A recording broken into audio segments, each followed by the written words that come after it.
नमस्कार मित्रहो, मी जाकीर नदाब आणि तुम्ही पाहतात एस प्राईम न्यूज। ठिणगी कासेगावमध्ये आणि भडका परिचारकांच्या कार्यकर्त्यात आणि सुरू झालंय सोशल मीडियामध्ये वार प्रतिवार। व गेला तर श आहे आणि श गेला तर प्र आहे आणि अखेर खमक्या आहे प्रशांत देशमुख। अशा अनेक पोस्ट सध्या परिचारकांचे कार्यकर्ते व्हायरल करताना दिसतात। अशा पोस्टमुळे एक गोष्ट नक्की दिसून येते, ती म्हणजे परिचारक गट फुटलाय।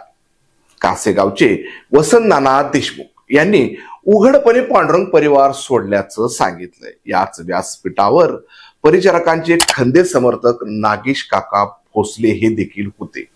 याचा अर्थ काय तर ते स्पष्ट दिसून येतंय। खरं तर असे नेते जोडताना आणि ते तयार करताना अनेक वर्षाची समाजसेवा आणि समाजाची असणारी विश्वासार्हता पेरावी लागते। यासाठी अशा नेत्यांना तालुक्यातील मोठमोठी पदे बहाल करावी लागली, तरीही नेते फुटीच्या मार्गावर का याची चर्चा सध्या संपूर्ण तालुक्यात सुरू झाली आहे। या चर्चेचं प्रमुख दोन कारणे आहेत। एक, शरद पवारांचे घोंगावणारे वादळ आणि मराठा आरक्षणाची झळ।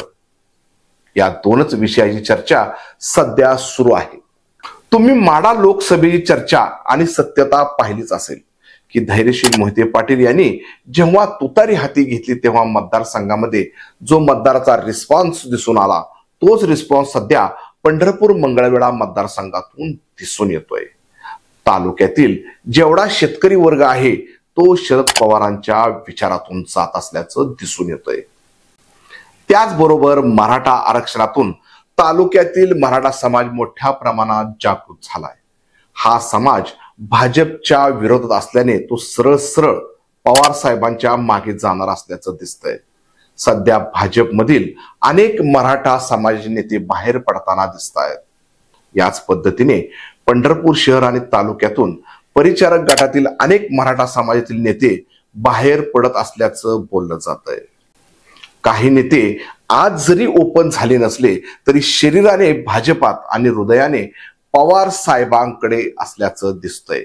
त्यामुळे येत्या काही दिवसात पंढरपूर मंगळवेढा मतदारसंघामध्ये शरद पवार नावाचे मोठे वादळ घोंगावणार असल्याचं दिसतंय।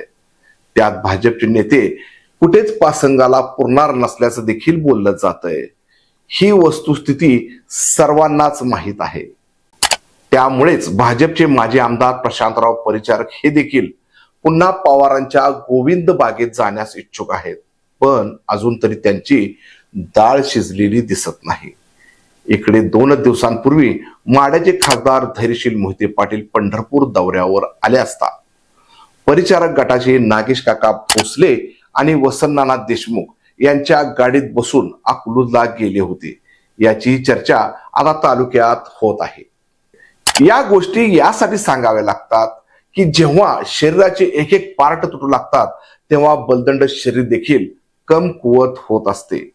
परिचारक गटातील कार्यकर्त्यांना हे समजणे गरजेचे आहे की मतदारसंघामध्ये मराठा समाजाची मते निर्णायक आहेत आणि यासाठी अशा नेत्यांचा महत्वाचा रोल असतो। यापेक्षा र मोठा नसतो, नाही प्र खमक्या असतो।